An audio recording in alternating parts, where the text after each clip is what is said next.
The palace of King Xerxes in Persia was full of noise and color. Servants hurried with golden trays. Soldiers stood at tall gates, and courtyards sparkled with fountains. Somewhere deep inside this great palace, Queen Esther lived quietly. Though she wore a crown now, her heart was still the same kind, gentle heart of the girl raised by her cousin Mordecai. Mordecai often walked near the palace gates.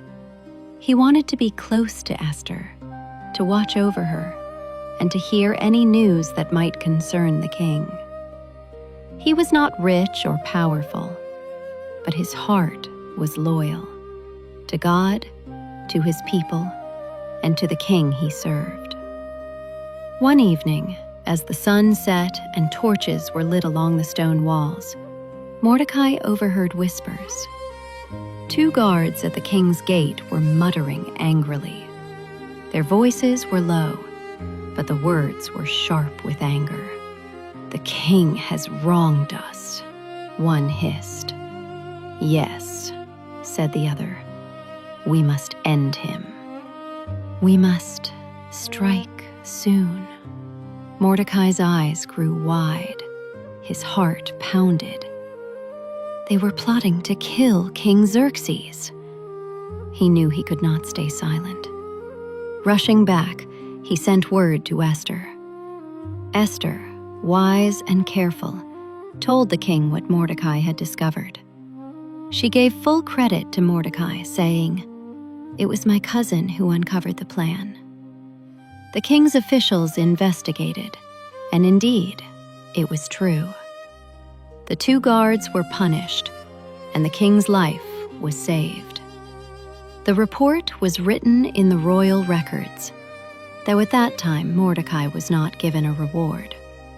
Still, Mordecai was at peace. He did not serve for praise or riches. He served because it was right. Even as Esther grew more beloved in the palace, she remembered Mordecai's words. "Do not reveal that you are Jewish. Keep it hidden for now." And so, Queen Esther kept her secret.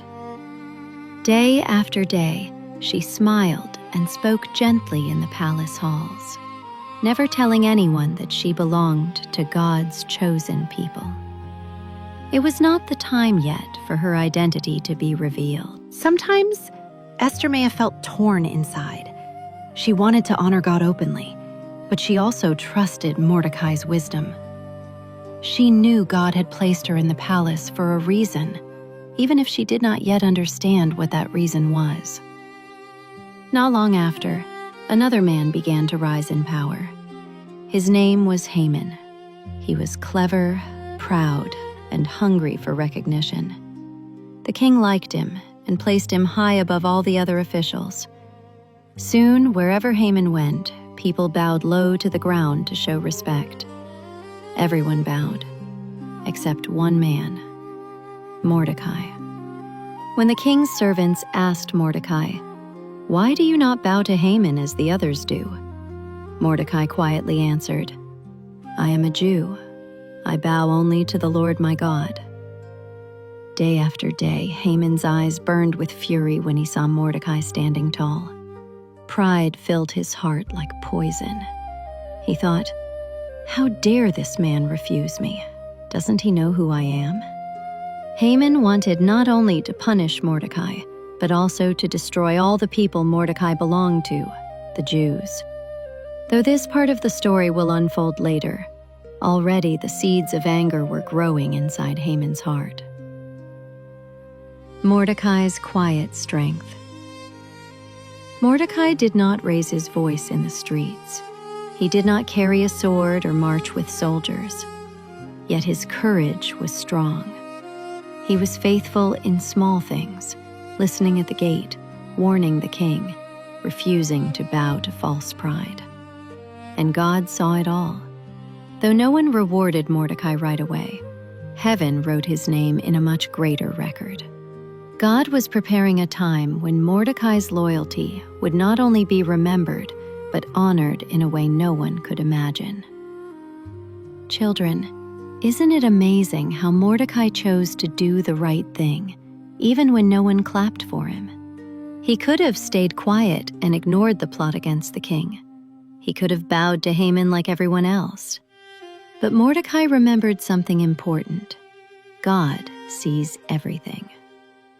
Sometimes you may feel unnoticed when you are kind, honest, or faithful. Maybe you share your toy and no one thanks you. Maybe you tell the truth and it seems like no one cares. But just like Mordecai, you can be sure of this. God notices. God remembers. And God rewards faithfulness in His time. So tonight, as you close your eyes and rest, remember Mordecai at the palace gate. He was just one man among many, but God saw his loyalty. God sees your loyalty too. Whisper a prayer. Lord, help me to be faithful like Mordecai. Even if no one notices, I know you see me. Help me keep my heart true to you. And as you sleep, know that God is watching over you, writing your story with love, just as He wrote Mordecai's. Good night, little one. Rest in the safety of God's care.